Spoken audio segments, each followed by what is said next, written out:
झाक वाली यमुना, झूठ वाले वादे और श्रद्धा में डूबी लाखों पूर्वांचल की माएं। सवाल एक ही, क्या यमुना वाकई साफ ही है या कैमरे का भ्रम है? और अगर साफ ही है तो 7 महीने में वो कर दिखाया जो पिछली सरकारें 10 साल में नहीं कर सकी। आज का तांडव इसी सच्चाई पर है। यमुना की गहराई में छिपा सत्य, राजनीति की परतों के नीचे दबा धर्म का पुनरुत्थान। मैं हूं तांडव कोच आचार्य सुनील चौधरी, भारत का एकमात्र digital success coach with full support. और आज बात करेंगे रेखा गुप्ता बनाम सिस्टम, श्रद्धा बनाम राजनीति, सफाई बनाम दिखावा, झाग से श्रद्धा तक यमुना का पुनर्जना। 2021 में जब पूर्वांचल की माताएं यमुना किनारे छठ मनाने पहुंची तो स्वागत किसी नदी ने नहीं बल्कि झाग और जहरीले पानी ने किया। एफआईआर तक कर दी गई थी सेक्शन 188 के तहत, वो भी सिर्फ इसलिए कि किसी ने यमुना मैया को अर्घ्य देने की कोशिश की थी। वो दिल्ली जो खुद को स्पिरिचुअल कैपिटल कहती थी, वो अपने ही जनधाम को ओपन सीवर बना चुकी थी। और आज 2025 की छठ में वही दिल्ली कहती है, आइए यमुना में छठ बनाइए। वही घाट खुले हैं, वही सूरज है, वही श्रद्धा। क्या बदला है? बस सिस्टम बदला है। रेखा गुप्ता का असली टेस्ट, यमुना का पानी। रेखा गुप्ता के सामने सुधीर चौधरी डीकोड दूरदर्शन ने सीधे सवाल जागे, क्या ये पानी वाकई साफ है या बस रील वाला फिल्टर? और रेखा गुप्ता ने कहा, मैं खुद घाट पर जाऊंगी, पानी में खड़ी होकर अर्घ्य दूंगी। भाई ये राजनीति नहीं, श्रद्धा की शपथ थी।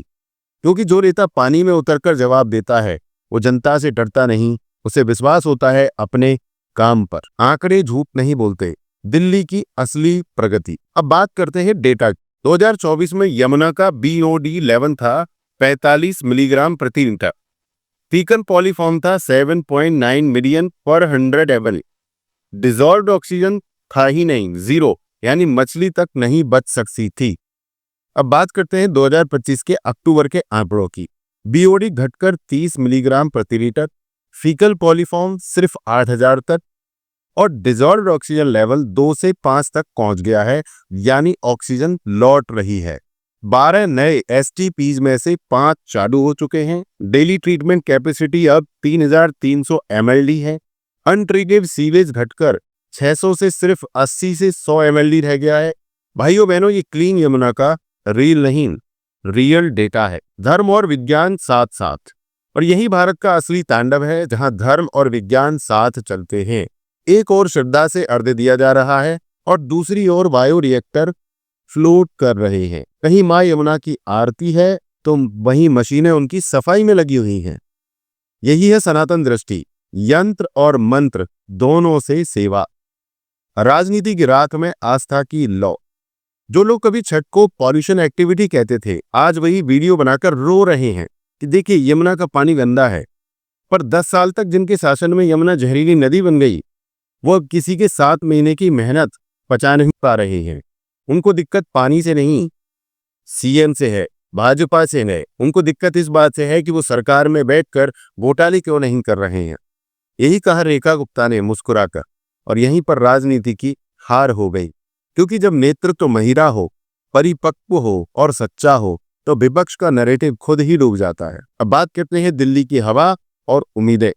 सिर्फ यमुना नहीं, हवा भी एजेंडा है। Dust mitigation plan, mechanical sweepers, नीम पीपल बरगद की प्लांटेशन और अब क्लाउड सीडिंग का ट्रायल। ये सब बताता है Delhi finally has a plan, not just promises. क्योंकि सफाई सिर्फ ड्रेन की नहीं, सोच की भी होनी चाहिए। भारत का युवा और नारी नेतृत्व। रेखा गुप्ता का एक और कथन जो पूरे भारत के लिए मंत्र है, साहस, निर्णय क्षमता और मेहनत का कोई लिंग नहीं होता, कोई जेंडर नहीं होता। और यही वजह है कि भारत में जब महिला नेता उठती है तो वो सिर्फ राजनीति नहीं, समाज उठाती है। छठ का असली अर्थ जल, सूर्य और संकल्प। छठ पूजा कोई इवेंट नहीं, ये ऋण मोचन संस्कार है, जहां मनुष्य सूर्य से कहता है, मुझे शक्ति दें कि मैं स्वच्छ रहूं, सच बोलूं और धरती का मान रखूं। जब सरकार इस भावना का सम्मान करती है तो सिर्फ प्रशासन नहीं रहती, संस्कार निभाने लगती है। मित्रों, मेरा मानना है यमुना की सफाई एक पर्यावरण प्रोजेक्ट नहीं, ये सनातन पुनर्जागरण की शुरुआत है। जब भारत अपनी नदियों को फिर से मां की तरह देखने लगेगा, तब इस धरती पर ना भ्रष्टाचार बचेगा, ना प्रदूषण। क्योंकि जहां आस्था लौटती है, वहां अपवित्रता खुद डूब जाती है। जय यमुना मैया, जय सूर्यदेव, जय सनातन, वंदे मातरम।